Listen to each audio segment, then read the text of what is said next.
Assalomu alaykum ahli musofirlar, mo'minlar, musulmonlar. Farzandim Shukurulloyev Eldor. O'g'lim uchun 2 marta sizlardan yordam so'raganman. Bu 3-marta bo'lyapti. 5 marta operatsiya qildirganmiz. Hozir Hindistonga borishimiz kerak. Davosi faqat Hindistonda. Sizlardan yordam so'rab chiqdim yana. Kamini yordam qilinglar, bilaman. Musofirda yurish, musofirda pul ishlab topish oson emas. O'zim ham musofirman. O'zim ham ishlab, qiynalib birovning qo'liga oyma-oy oylikka qarab ishlaganman. Hozir bizga pul juda ham zarur. Hamma qiynalib pul topadi, pul so'rab chiqish ham oson emas.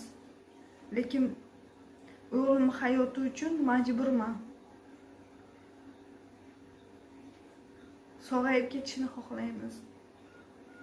Qatorimizda, aramizda biz bilan birga o'ynab kulib yurishini xohlaymiz. Yo'qotib qo'yishni xohlamayman farzandimni. Sizlardan iltimos, Ilhom aka yordam bering.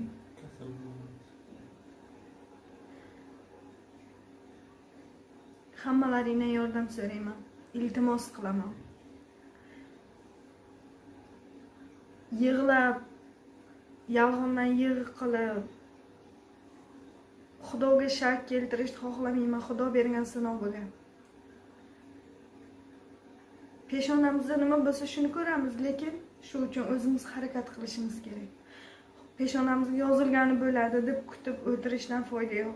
Shuning uchun iltimos qilaman sizlardan. Yordam so'rayman. Iltimos sizlardan yordam beringlar. Assalomu alaykum Ilhom aka. Ilhom akani auditoriyasi. Assalomu alaykum sizlarga. Shu o'g'ilchani davolash kerak. 3 marta operatsiya qilganmiz. Undan keyin ximiya olganmiz. Undan keyin shund qo'yilgan, opshi 5 marta bo'lgan. Hozir danli bo'lmoq Hindistonga jo'natish kerak ekan.